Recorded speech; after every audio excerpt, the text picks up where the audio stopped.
Do the techniques used in 1970s style high intensity training still work? Let's talk about it, break it down, and if it does work, how you can apply it. What's going on, guys? Larry Brown here, Tenacity Strength, back at you with another video. With a bit of a historical perspective, we're going to be talking about 1970s style high intensity training made popular by Arthur Jones of Nautilus fame. So basically, before we even get started, I want you all to know is that there is no right or wrong really in getting in shape, fitness training, because a lot of the most incorrect things that people may have done in the past, they turn out to have some type of value, and some of the stuff that was marketed as being completely right have little to no value. And this is what you're going to see in what I'm talking about today. So picture this. It's the golden era of bodybuilding. California, hey, shout out to those in Los Angeles, by the way. My heart is with you. I'm praying for you. Please know you'll come out on the other side bigger and better than ever. But much love to you guys. Please, please, please know that you're in my prayers, okay? Imagine 1970s Santa Monica, California. Imagine you're training in Gold's Gym next to Arnold Schwarzenegger, Franco Columbu, Frank Zane, Robbie Robinson, Dave Draper, and you're just really going at it, and you're doing a lot of volume. And the Weeder magazines at the time were saying this is how you need to get big: double split training, 20 sets of body part, a lot of heavy weight, and it's just running guys into the ground. I often say that sometimes bodybuilding training is a war of attrition. It basically at one point in time was who was the toughest and craziest who would make it through these type of workouts. And then when we found out that a lot of people that were making it through these workouts were using anabolics, well, that whole game changed. But that's a whole other conversation. But in any event, 1970s bodybuilding was dominated by high volume split training. Okay? Now, with that being said, also in the 70s, there was a gentleman by the name of Arthur Jones. A lot of my old schoolers will know who I'm referring to. He is considered the godfather of high intensity training, because up until that point, everyone was preaching more. Well, here comes along this little guy from Florida saying, no, you all are doing it wrong. Split routines suck. Full body is the way to go. High volume sucks. High intensity is the way to go, with a lot of techniques I'm going to show you. Perhaps we should, instead of trying to determine how much exercise we can tolerate, perhaps we should be trying to determine how little exercise we actually require. And that basically turned bodybuilding up onto its head, because now you're telling people that have been fed more is better, more is better, more is better. You're now saying less is better and better is better. And we couldn't even define what better is at the time, because we didn't know what better was. All we knew was more, right? So now we get to this point, and another thing that switched was how machines also came into play. But again, that's kind of veering off the subject of what I'm trying to talk about today, so we'll get back to that at some point. But does high intensity training in its purest form, full body, 3 times a week, Monday, Wednesday, and Friday, non-consecutive days, 1 set to absolute failure, slow movements, do they work in today's day and age? Now, I want to bring another name in here, and if Arthur Jones is the godfather of HIIT, then this gentleman is the yeoman of HIIT training. And I'm talking about Mr. Ellington Darden, PhD, another gentleman out of Florida. A lot of Arthur's writings came from him. He became popular when he wrote a series of articles called the Nautilus Bulletins for Iron Man magazine, ironically, which was based out of Nebraska at the time, my old home. He wrote those articles. Ellington Darden got a hold of those articles, read them, and started trying to talk to Arthur Jones because they were in the same proximity. Ellington was a student at Florida State, and he wanted to pick Jones's brain on bodybuilding and hypertrophy and all that. So we have those two collectively coming together. So what Arthur couldn't say eloquently, Ellington could.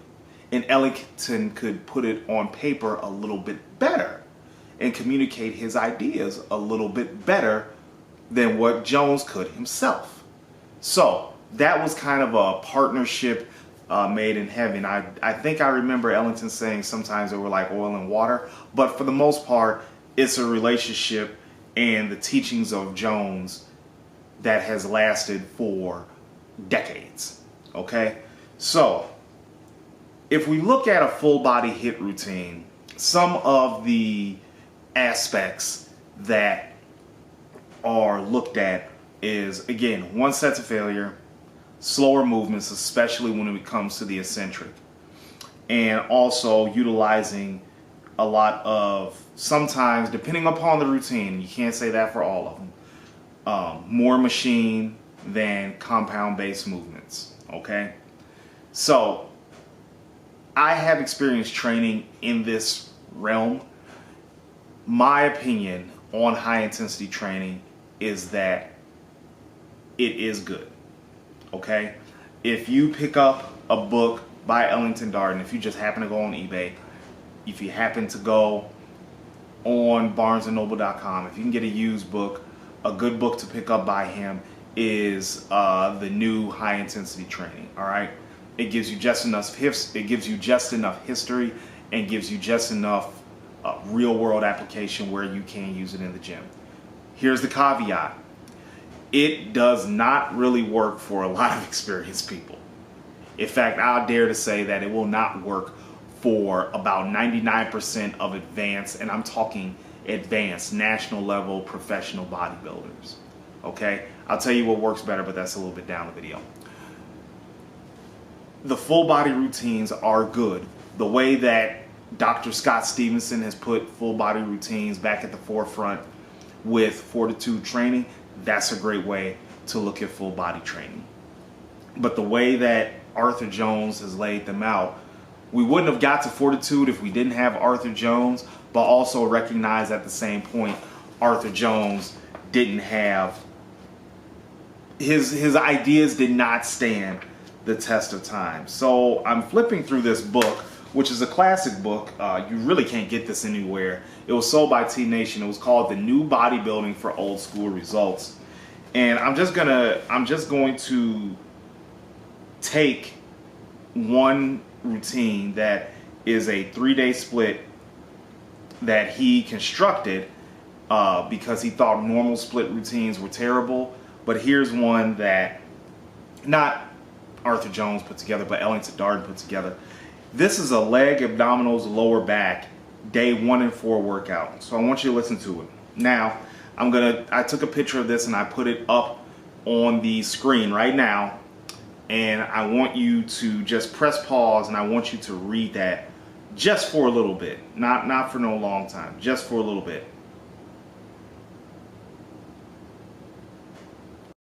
Three, two, one. Hit or miss. Do the techniques of high intensity training, pure high intensity training from the 1970s still work or not? Let's talk about it. No, I don't like that one.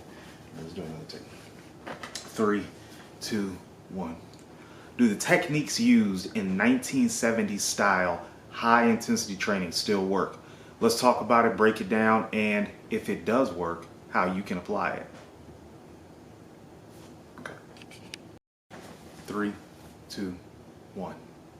Hit or miss. Do the techniques of high intensity training, pure high intensity training from the 1970s still work or not?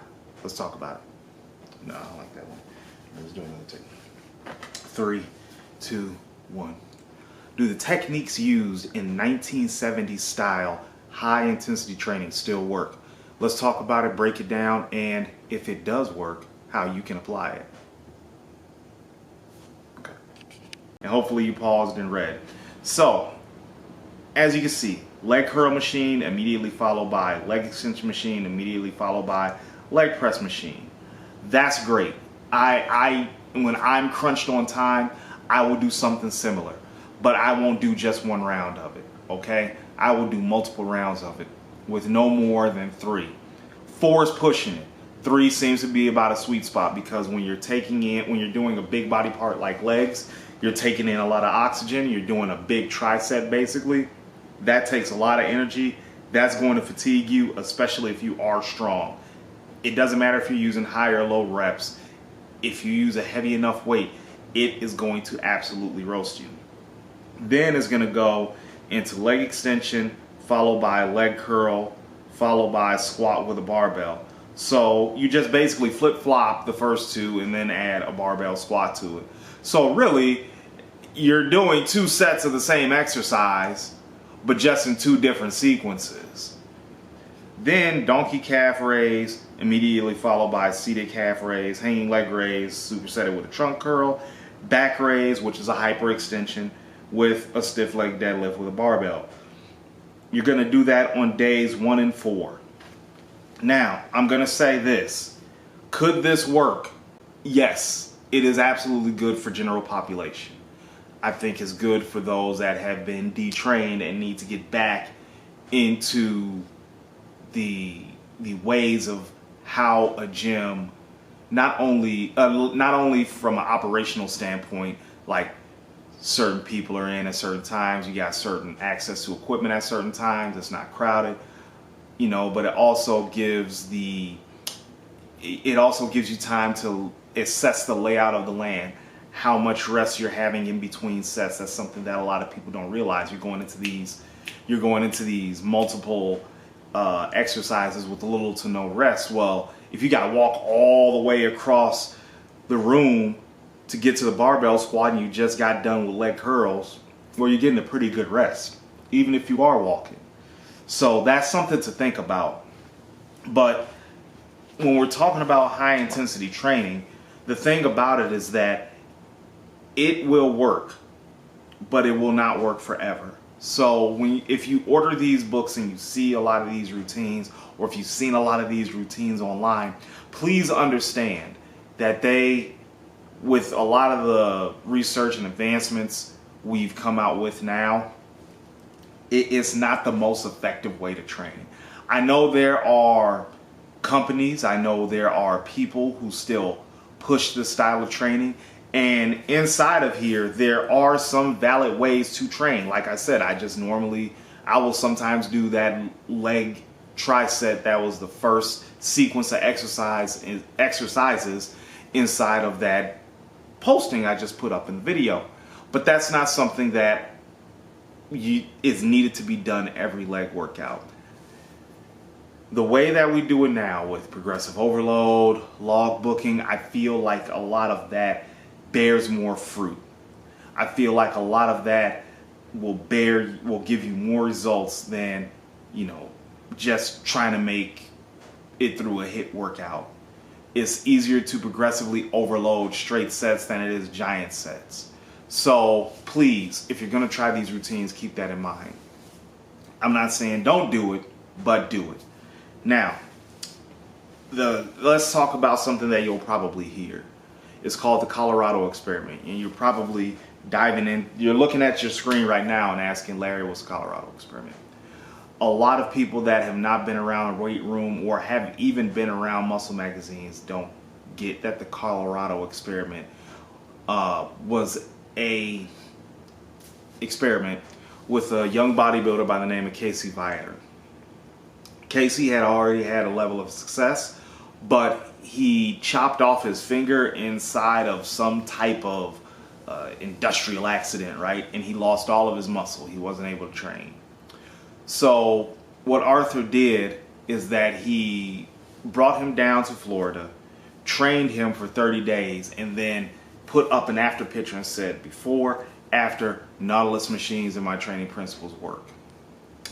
Here's the problem with that. Viator wasn't able to train for weeks. I think even possibly months, because he got injured on the job. So when you're missing a finger, it makes it kind of hard to grip things. So he was already in a detrained state. Then on top of that, you take him from a detrained state and you just kick the shit out of him for 30 days. And within that 30 days, you basically feed him an insane amount of food. Steak, milk, like anything that will put on body weight, you're feeding him. Of course he's going to look like the after photos.